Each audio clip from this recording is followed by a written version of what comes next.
이 시간 하나님께서 우리에게 주신 말씀 함께 봅니다. 야고보서 5장 7절 8절 말씀입니다. 신약성경 375면입니다. 그러므로 형제들아, 주께서 강림하시기까지 길이 참으라. 보라, 농부가 땅에서 나는 귀한 열매를 바라고 길이 참아 이른 비와 늦은 비를 기다리나니 너희도 길이 참고 마음을 굳건하게 하라. 주의 강림이 가까우니라. 아멘. 여러분, 무더웠던 7월을 보내고 8월을 맞이합니다. 여러분, 8월에도 하나님의 크신 은혜와 평강이 충만하기를 주님의 이름으로 축원합니다. 여러분, 8월을 맞이하면서 8월 달에 또 하나님은 나에게 무엇을 준비하고 계실까? 여러분, 기대감이 있으십니까? 기대하십니까? 야, 하나님이 뭘 준비하실까? 개봉박두, 뭔가 좋은 것을 하나님이 준비하고 계실 것인데 8월에 또 나를 위해서 하나님은 또 무엇을 준비하고 계실까? 여러분, 우리가 기대한다는 것, 그것은 막연함이 아니라 하나님의 신실하심, 하나님의 그 약속을 반드시 행하시는 하나님을 향한 믿음의 전제 조건에서 우리가 기대하는 거예요. 여러분, 하나님은 좋은 것을 우리에게 주시기를 원하시고 하나님은 우리에게 복 주시기를 원하시는 하나님이심을 여러분 믿으시길 주님의 이름으로 축원합니다. 그래서 여러분의 삶 가운데 8월에도 하나님의 놀라우신 은혜, 하나님의 놀라우신 축복을 마음껏 누릴 수 있기를 주님의 이름으로 축원합니다.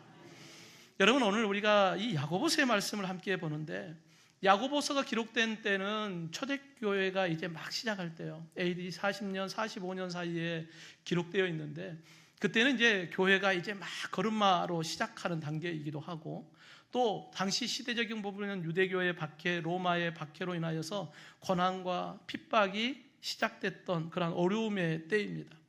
이때 믿음의 성도들은 신앙생활을 할 때 내가 예수님을 믿는다, 그 예수님을 믿는다는 것만으로도 너무나도 힘들고 어려웠어요. 오늘 우리가 읽었던 이 7절 8절 말씀 바로 앞에 1절부터 6절까지의 말씀에 어떤 말씀이 기록되어 있냐면 악한 자들에 대한 이야기예요. 악한 자들은 부요함을 축적하고 있고, 또 연약한 자들, 그런 자들 것을 빼앗아서 자기의 배를 불리고 있고, 또 이러한 사치와 방종의 삶을 살아가는 그들, 그로 인하여서 오히려 의로운 자들은 또 고난을 당하고 죽임을 당하는 이러한 시대 가운데 어떻게 우리가 하나님을 기대할 수 있을까? 여러분, 오늘을 살아가는 우리의 삶의 현장을 보면 믿지 않는 사람들이 더 흥하고 잘 되는 모습들을 바라보면서 어떤 생각을 하십니까? 야, 예수 믿는다는데 왜 우리는 이럴까? 그러면서 또 한편으로는 우리가 하나님을 향한 기대감, 하나님께서 어떻게 행하실까에 대한 그러한 기대감보다도 눈에 보이는 것 때문에 우리의 마음이 흔들리기도 하고 또 넘어지기도 하고 하는 그러한 부분들이 있습니다. 여러분, 초대교회 믿음의 성도들은 지금 우리의 신앙의 생활 모습보다도 더 힘들고 어려운 가운데 신앙생활을 했잖아요. 그럼에도 그분들은 하나님을 향한 기대감이 있었어요. 그 기대감을 붙잡고 믿음의 자리를 잘 지켰습니다. 오늘 예배하는 저와 여러분, 특별히 무더운 날씨 8월을 맞이하는 우리의 삶 가운데 여러 가지 어려움을 만난다 할지라도 우리가 신실하신 하나님, 주님을 향한 우리의 마음을 어떻게 잘 지킬 것인가? 여러분, 8월에도 주님 바라보고 주님 의지하고 승리할 수 있기를 주님의 이름으로 축원합니다. 이를 위해 오늘 야고보는 이야기합니다. 신실하시는 하나님을 믿는 믿음을 지키라는 거예요. 여러분, 우리가 믿는 하나님은 어떤 하나님이냐? 따라해 봅시다. 신실하신 하나님. 아멘입니까? 여러분, 날씨가 7월, 8월 무더워요. 하지만 우리는 알고 있죠. 조금 있으면 이 무더위가 다 지나가고 가을이 올 것이고 이제 추운 겨울이 올 거예요. 그렇지 않습니까?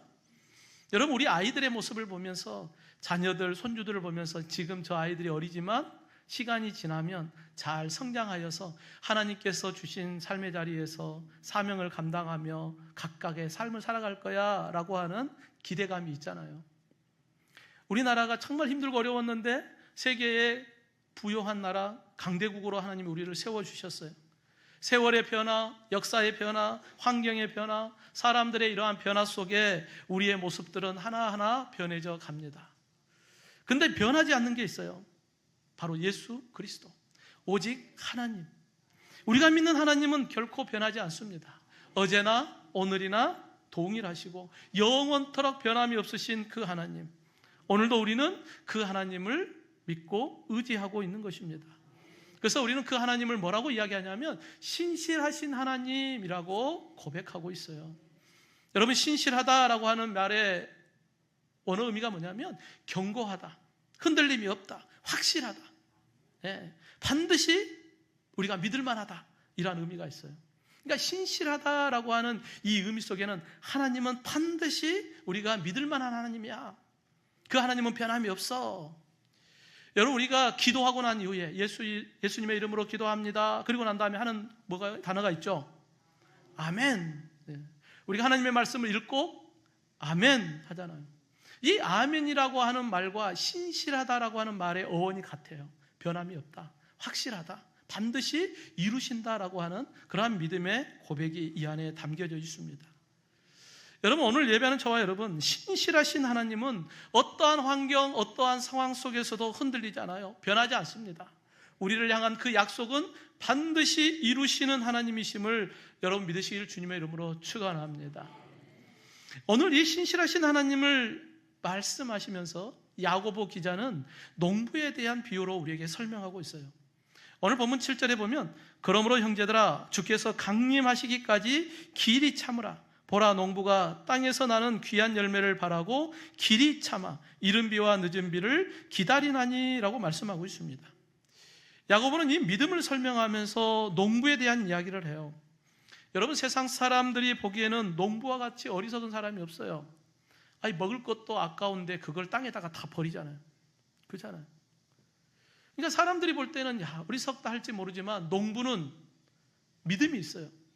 이 씨를 파종하면 때가 되면 꽃이 피고 열매가 맺힐 것이다 라고 하는 믿음이 있기 때문에 아까워하지 않고 파종을 시작합니다. 그런데 이 알지 못하는 사람들의 눈에서는 이해가 안 되는 거예요. 아니, 저 아까운 걸 왜 버리냐. 여러분, 농부가 씨앗을 심을 때는 아무것도 보이지 않아요. 그러나 이미 농부의 눈 속에는 이 씨앗을 파종하면서 많은 열매를 거둘 것이다 라고 하는 그러한 믿음의 눈으로 바라보는 것입니다. 여러분, 이 진리를 알지 못하는 어리석은 사람들은 농부를 바라보면서 어리석다 하겠죠. 여러분, 농부가 이 씨앗을 심고 난 다음에 다음날 논밭으로 나가서 싹이 피었는가? 열매를 맺고 있는가? 보겠어요? 그러지 않잖아요. 파종을 했다고 해서 다음날 바로 열매를 거두는 것은 아닙니다. 땅에 심겨진 그 씨앗이 싹을 틔울 때까지의 시간이 필요합니다. 농부는 그것을 기다리는 거예요. 막연한 기다림이 아니라 반드시 이 씨앗이 아름다운 열매를 맺게 될 것이다 라고 하는 믿음의 확신을 가지고 기다리는 거예요. 농부는 조급하지 않습니다. 왜요? 반드시 때가 이뤄야만 열매를 거둔다는 것을 잘 알고 있기 때문에 그래요. 성도 여러분, 우리의 믿음도 마찬가지입니다. 우리가 어떤 일을 할 때에 자꾸 일을 망치는 원인이 조급함 때문에 그래요. 내가 열심히 수고하고 노력했는데 왜 열매가 보이지 않을까? 그때 우리의 마음에 조급함이 있어요. 그러다 보면 그 조급함 때문에 우리의 마음을 다스리지 못하고 낙심하기도 하고 또 분노하여 화를 내기도 합니다. 그래서 그동안에 수고했던 모든 것을 다 망쳐버리는 때가 있습니다. 여러분, 물이 100도에서 끓잖아요. 열심히 불을 뗐는데 물이 안 끓어. 물이 왜 안 끓지? 안 되겠다. 불을 꺼버려요. 여러분, 물은 몇 도에서 끓어요? 100도에서 끓거든요. 100도 될 때까지는 물이 끓지 않아요. 그런데 그 100도에서 물이 끓는다는 것을 모르면 조급해요. 그 물이 이제 99도, 이제 100도 곧 된다라는 걸 알면 여유가 있어요. 그런데 그걸 알지 못하면 마음이 조급해요. 그러다 보면 불을 꺼버려요. 그동안에 수고했던 그 모든 것이 수포로 돌아갑니다. 여러분, 우리가 신실하신 하나님을 안다면 조급하지 않을 수 있어요. 신실하신 하나님을 믿는다면 우리는 마음의 여유를 가질 수 있습니다. 하나님의 때를 기다릴 수 있어요. 지금 이 야고보서를 처음 읽었던 초대교회 믿음의 성도들, 그들의 삶의 현장은 지금 고난이에요. 핍박이에요. 너무나도 힘들고 어렵습니다. 어떤 사람들은 예수님을 버리고 다시 유대교로 돌아가는 배교를 선택하기도 합니다. 주변 사람들은 예수님을 끝까지 붙잡지 못하고 삶의 현장으로 돌아가는 그들의 모습을 바라보면서 때로는 자신들의 마음도 조급함이 있겠죠. 나도 돌아가야 되나? 나도 세상으로 가야 되나? 다시 유대교로 돌아가야 되느냐? 하는 그러한 마음에 조급함이 있었을 거예요. 근데 믿음의 사람들은 끝까지 그러한 힘들고 어려운 환경 속에서도 믿음을 지켰어요. 왜요? 신실하신 하나님을 향한 온전한 믿음이 그들 안에 있었기 때문입니다. 오늘 예배하는 저와 여러분, 우리의 삶에 여러 가지 힘들고 어려움이 있을 거예요. 생각지도 않는 그러한 일들이 우리에게 다가올 수도 있습니다. 그때 우리의 마음에 두려움도 있을 것이고 조급함도 있을 것이고 때로는 낙심도 되고 때로는 분노가 일어나기도 할 것입니다. 그때 우리가 어떻게 할 것인가? 여러분, 우리의 환경을 바라보지 말고 오늘도 우리에게 주신 그 약속의 말씀을 반드시 이루시는 신실하신 하나님을 바라볼 수 있기를 원합니다. 사랑하는 성도 여러분, 믿음의 사람들의 기다림은 막연함이 아닙니다. 오늘도 신실하신 하나님을 믿는 믿음 안에서 하나님의 가장 좋은 때를 기다리는 저와 여러분, 그 믿음의 반석 위에 든든하게 서 있는 저와 여러분이 되기를 주님의 이름으로 축원합니다. 또한 이 믿음의 성도들은 길이 참는 믿음으로 귀한 열매를 바라보는 거예요. 여러분, 우리 믿음의 성도들에게 기다림은 그냥 시간을 보내는 게 아니에요. 그 기다림을 통하여서 하나님께서 우리의 환경을 만지고 상황을 만지고 우리의 마음을 만져서 우리의 삶에 하나님의 아름다운 열매를 준비하고 계시는 것입니다. 지금 농부가 씨를 뿌리고 난 후에 그가 기다리는 것, 아무 열매나 기다리는 게 아니에요. 오늘 본문의 말씀에 보면 귀한 열매를 기다리는 거예요. 야고보서 7장 하반절에 보면 보라, 농부가 땅에서 나는 귀한 열매를 바라고 길이 참아 이른 비와 늦은 비를 기다린다라고 말씀하고 있습니다. 지금 농부는 어떤 열매를 기다려요? 귀한 열매예요. 그냥 가치 없는 열매가 아니라 귀한 열매를 기다리고 있습니다. 이를 위해서 수고하고 열심히 논밭을 점검하고 확인하겠죠. 그런데 중요한 것은 우리가 귀한 열매를 거두기 위해서 반드시 필요한 게 있어요. 그게 바로 비입니다. 여러분, 농부가 귀한 열매를 거두기 위해서는 열심히 새벽부터 수고하며 일할 수 있어요. 그런데 농부가 할 수 없는 영역이 있어요. 그건 비입니다. 하나님께서 이른 비와 늦은 비를 내려주셔야만 그 수고가 아름다운 열매, 귀한 열매를 거둘 수 있어요. 여러분, 팔레스타인 지역은 우리나라의 계절과 좀 다르죠. 이른 비는 10월에서 11월에 비가 내립니다. 그 10월, 11월에 비가 내리면 그 비로 인하여서 파종했던 씨앗들이 이제 싹을 틔우는데 매우 중요한 역할을 하게 돼요. 그리고 늦은 비가 3월에서 4월에 비가 내려야만 이제 곡식이 더 잘 맺을 수 있어요. 그러니까 이른 비와 늦은 비가 이 곡식을 자라게 하는데 매우 중요한 역할을 합니다. 그런데 이것은 농부가 할 수 있는 일이 아니에요. 이건 하나님의 영역이지 농부의 영역이 아니에요. 내가 뭔가를 열심히 해서 내가 다 할 수 있다. 열심히 하면 됩니다. 그런데 내가 할 수 없는 영역, 하나님이 해야 할 영역은 인간의 노력을 할 수 없는 부분이기 때문에 하나님께 믿음으로 맡겨야죠. 여러분, 농부는 자신의 일에 대해서 열심히 하지만 이른 비와 늦은 비는 하나님의 영역이기 때문에 그가 할 수 있는 것은 하나님께 기도하는 것밖에 없어요. 그래서 하나님, 이른 비와 늦은 비를 내려주십시오. 귀한 열매를 맺게 해달라고 기도하며 열심히 수고하는 것입니다. 여러분, 당시 초대교회 믿음의 성도들, 유대계의 핍박, 로마의 박해로 인하여 힘들고 어려울 때 그들이 신실하신 하나님을 바라보면서 기다렸던 게 있어요. 바로 귀한 열매입니다. 하나님께서 약속하신 그 귀한 열매를 믿음으로 바라보며 그 때를 준비하는 거예요. 여러분, 초대교회 성도들에게 길이 참고 기다려야 했던 귀한 열매가 무엇일까요? 그들은 무엇을 바라면서 그 고난을 이겨낼 수 있었을까요? 여러분, 우리의 삶에 건강의 열매도 필요하고 자녀의 열매도 필요하고 물질의 열매도 필요하고 여러 가지 세상의 열매들도 필요합니다. 그것들도 다 중요합니다. 그런데 그것과 비교할 수 없는 귀한 열매가 있죠. 바로 예수 그리스도를 통한 우리에게 주신 가장 귀한 열매, 하나님의 나라, 영원한 생명. 그것이 우리에게 세상 무엇과도 비교할 수 없는 가장 귀한 열매입니다. 여러분, 요한복음 6장 27절에 썩을 양식을 위하여 일하지 말고 영생하도록 있는 양식을 위하여 하라. 이 양식은 인자가 너에게 주리니 인자는 아버지 하나님께서 인치신 자니라 라고 말씀하고 있습니다. 예수 그리스도를 믿는 믿음의 사람들에게만 주는 하나님의 귀한 열매예요. 이것은 영원한 생명, 하나님의 나라입니다. 여러분, 썩어질 세상에서 거두어지는 열매와 비교할 수 없는 귀한 열매. 그러기에 사도 바울은 로마서 8장 18절 말씀에 생각하건대 현재의 고난은 장차 우리에게 나타날 영광과 비교할 수 없다. 지금 잠시 잠깐 우리가 이러한 고난 가운데 있지만 하나님께서 우리에게 주실 귀한 열매, 세상 그 무엇과도 비교할 수 없는 가장 귀한 열매, 그 하나님의 나라 영원한 생명이 우리에게 약속되어 있다고 사도 바울은 말씀하고 있습니다.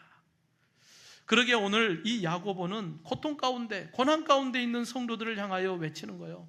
잠시 잠깐 우리의 삶에 고난이 오고 어려움이 있지만 길이 참으라. 우리에게는 어떤 열매가 있다? 귀한 열매가 있다. 세상 그 무엇과 비교할 수 없는 가장 귀한 열매, 하나님의 나라 천국이 우리에게 약속되어 있다. 그러기에 오래 참고 기다리자라고 권면하고 있습니다. 또한 우리 믿음의 성도들이 하나님의 나라 천국에 대한 귀한 열매가 우리에게 약속되어 있습니다. 근데 뿐만 아니라 우리가 이 땅에 사는 날 동안에도 하나님께서 우리에게 주신 또 열매들이 있어요. 바로 예수님을 닮아가는 삶의 열매입니다. 여러분, 과거에 우리는 죄의 종이었어요. 하나님의 심판의 대상이었고 우리가 영원한 불모 심판에 던져질 자가 과거에 우리의 모습이었어요. 그렇기 때문에 우리의 삶의 열매들은 항상 어떤 열매겠어요? 세상의 열매예요. 악한 열매입니다. 그런데 우리가 예수님을 믿고 우리의 삶에 새로운 변화를 일으켜요. 하나님의 자녀라고 하는 새로운 신분이 우리에게 주어졌습니다. 그러기에 이제 우리가 이 땅에 사는 날 동안에 맺어야 할 열매는 세상에 속한 열매, 썩어질 열매, 악한 열매가 아니라 우리에게는 거룩한 열매예요. 바로 그게 성령의 열매입니다.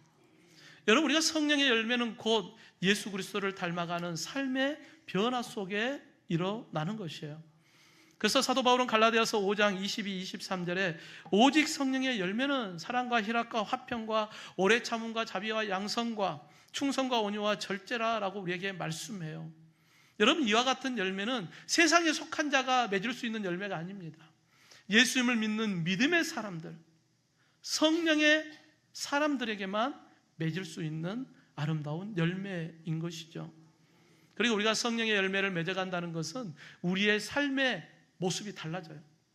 과거에는 죄의 종으로 살아서 악한 삶을 살았다면 이제는 예수 안에서 성령의 사람이 되어 성령의 열매를 맺어가는데 예수님을 닮아가요. 예수님의 생각을 하고 예수님의 말을 하고 예수님의 행동을 하게 되어지는 거죠. 이와 같은 삶의 열매가 우리의 삶을 통하여 날마다 일어나게 됩니다. 왜요? 우리는 이제는 세상에 속한 자가 아니기 때문에 그래요. 베드로전서 2장 9절에 너희는 택하신 족속이요 왕같은 제사장들이요 거룩한 나라요 그의 소유된 백성이니 이는 너희를 어두운 데서 불러내어 그의 기이한 빛에 들어가게 하신 이의 아름다운 덕을 선포하게 하려 하심이라 말씀하고 있어요. 여러분, 우리의 삶이 변화됐습니다. 우리의 신발은 이제 세상에 속한 자가 아니라 악한 자가 아니라 어둠에 속한 자가 아니라 빛의 자녀가 되었음을 여러분 믿으시기를 주님의 이름으로 축원합니다. 그러기에 우리의 삶의 열매가 성령의 사람으로 우리의 삶의 모습이 날마다 변화되어져야 하는 것입니다. 이를 위해 오래 참고 기다리는 거예요. 우리의 삶이 날마다 예수님 닮아가는 변화의 역사 속에 날마다 우리의 삶이 조금씩 조금씩 예수님을 닮아가야 하는 것입니다. 사랑하는 성도 여러분, 농부에게 큰 기쁨은 귀한 열매, 극상품의 열매를 거둘 때 크게 기뻐하죠. 농부이신 하나님이 우리의 모습을 바라보면서 언제 기뻐하실까?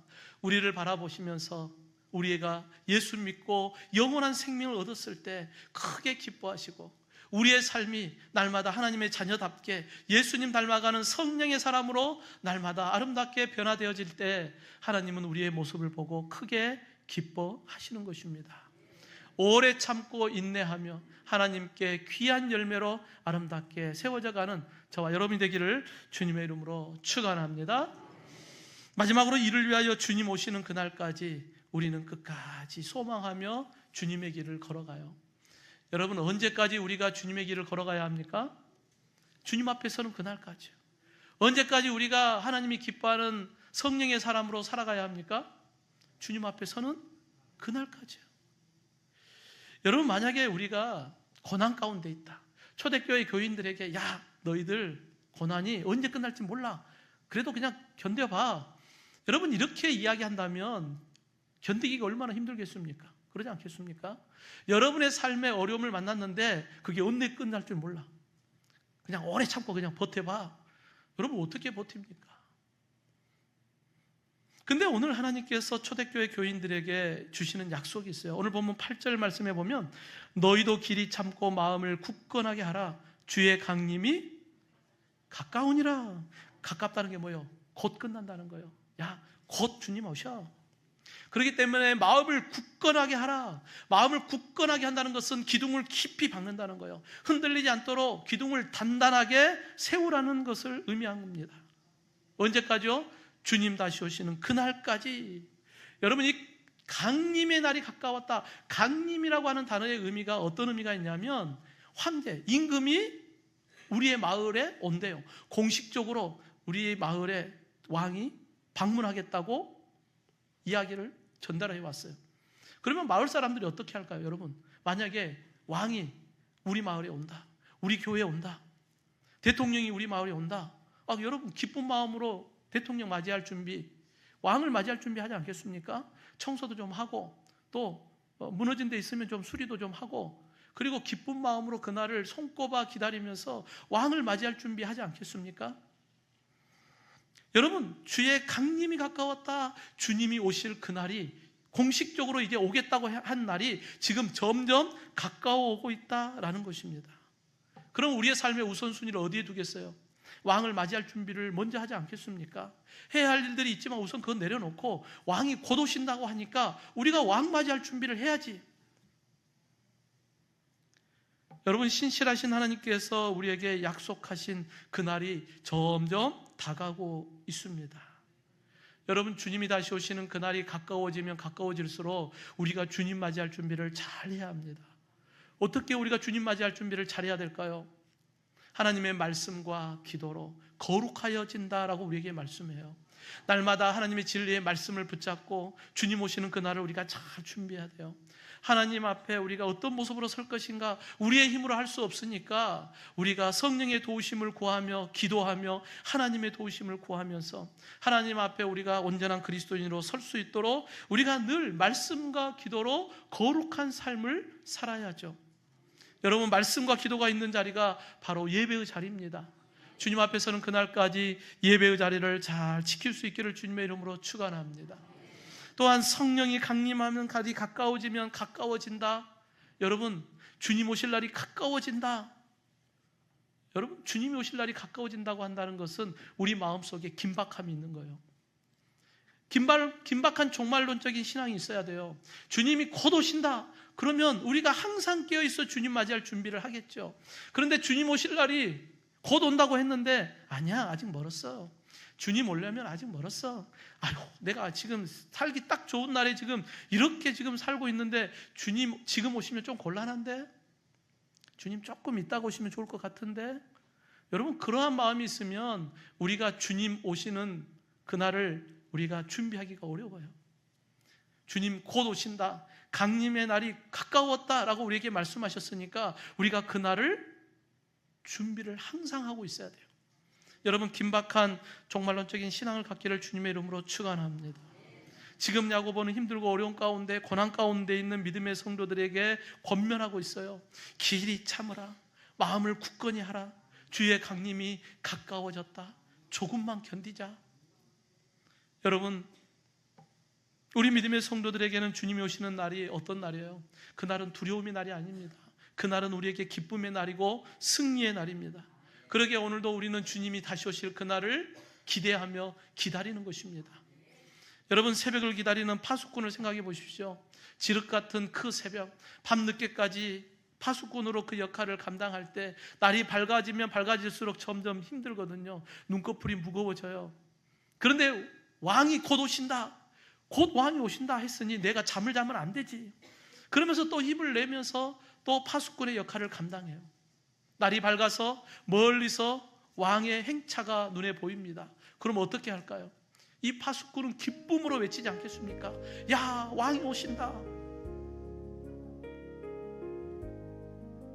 그날은 모든 믿음의 성도들에게는 승리의 날이고 기쁨의 날이고 영광의 날로 우리가 주님 오실 그날을 우리가 오늘도 기다리고 있지 않습니까?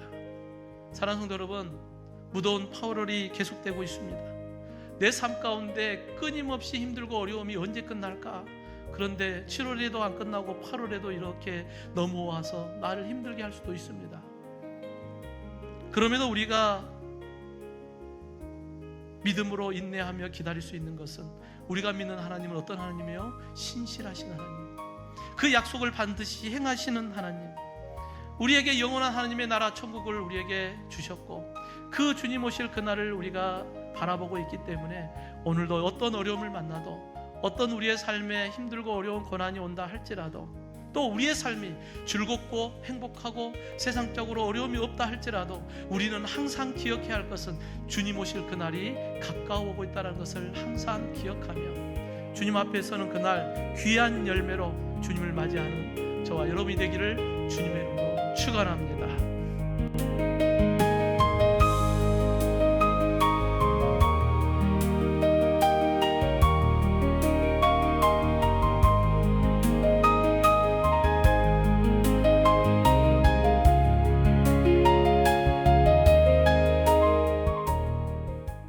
그러므로 형제들아, 주께서 강림하시기까지 길이 참으라. 보라, 농부가 땅에서 나는 귀한 열매를 바라고 길이 참아 이른 비와 늦은 비를 기다리나니 너희도 길이 참고 마음을 굳건하게 하라. 주의 강림이 가까우니라.